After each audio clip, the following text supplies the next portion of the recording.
Hi guys and welcome back to my channel. So today I thought I'd film a products I regret buying tag video. I'm not sure what you guys call it, but I'm sure you all understand what I mean. There's been a couple of products I've bought recently which I haven't loved and some which I've been really disappointed in. And I think it's just as important to share the products which you maybe didn't get along with as it is to share the products which you absolutely love. So the first product I regret buying I actually bought with my Back to MAC products, and it's the Japanese Maple lipstick from MAC. I picked this because it was a really nice nude colour in the store, and when I swatched it in the back of my hand it kind of had a hint of pink, which is what I like from my nude lipsticks. But when I got it home and I tried it on, it just did nothing for me. It washed me out and it just looked like I had foundation lips, which is not a good look for me.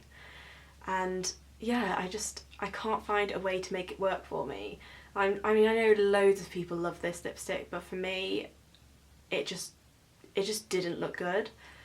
I think maybe I'm just a little bit too pale and pasty to pull it off, but I'm just not using it. It's sat on my side and it's a bit of a waste really. So if I find someone who I think will get a lot more use out of it than I will, I'll probably just give it to them, because there's no point just letting it go off in my drawer.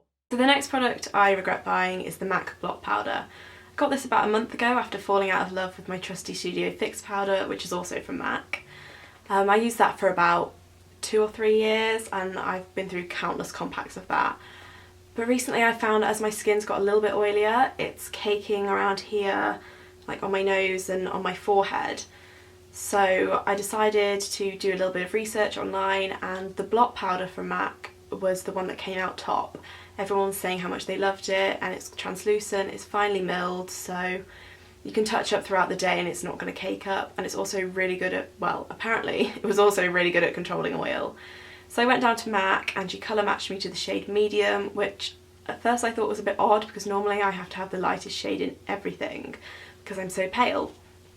But I went up, took it home, tested it out, and when I first put it on I really liked it. It's really, like, when you first put it on it really makes your skin look very matte, which was what I was looking for, because I mean, I'm sure you'll know if you have oily skin, battling with the shine is one of my like major annoyances. But yeah, it looked really nice. But about after an hour of using it, I noticed that on my nose my pores were very obvious, and then about an hour later I had a lot of patches across here, down my nose, all over my forehead and on my chin, where my foundation had just disappeared. And I think what happened was because the powder is supposed to absorb excess oil, it also absorbed my foundation along with it, and it just looked terrible. Like, it was awful. And also when I applied it, because the powder, although there are shades, it's pretty much translucent, it's like 1% shade in there. When I put it on, it looked like I had kind of like a white cast across my face, which it made me look ill. It was horrible. And yeah, I think this has been one of my biggest makeup disappointments ever. I know that's a big claim to make, but I spent about £20 on this and I just hated it. So yeah, and also I've had this a month. I use it once a day in the morning because I don't use it to touch up because of it absorbing my foundation, and there's nothing left. And normally my other MAC powders would last me at least 3 months before it even hit pan, but this one just seems to disintegrate into thin air. I don't really know what happened to it, but I'd expect it to last a lot longer than that for the price I paid. The next product I regret buying is a foundation, and it's the Bourjois Happy Light foundation. I bought this because I love all of the other Bourjois foundations, the Healthy Mix, the 10 Hour Effect and the 123 foundation. They just seem to have light colours, they last a long time, and they're just really good quality for the price. So when they brought out this one, I just thought I had to try it, and I didn't really swatch it in the store. I just picked up my normal shade, which is 51, and when I got it home I tried it on and it is just so orange, like you wouldn't believe. And I tried blending it in, I tried everything, but you just can tell that it's not my right shade. And I went back to Boots and had a look at the other shades that they had, and even 50, which is the lighter one, was way too orange for me.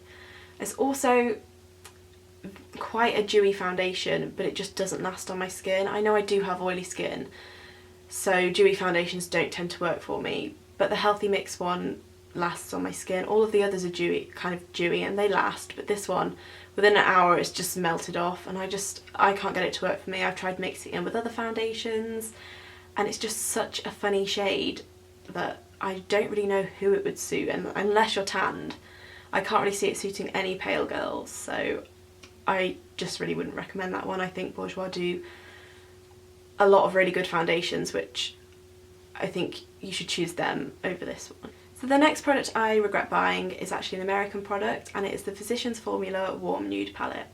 I picked this up back in July because I really wanted to try the brand. I'd heard a lot of good things, and I just thought you can't really go wrong with a neutral palette, and this one is quite compact, so if I was travelling anywhere I just thought I could throw this in and I'm kind of set for a variety of different looks. The reason why I don't like this product is because it is just so sheer.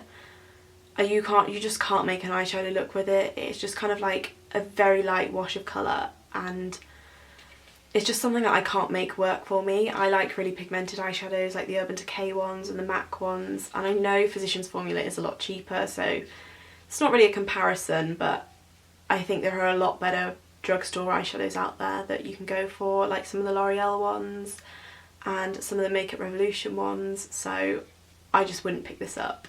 Although I do think the packaging is so cute, and I think it would make a really nice gift for maybe a younger girl who's just getting into makeup, who doesn't really know her way around eyeshadow yet. And yeah, I probably would have really liked this when I was about 14, 15.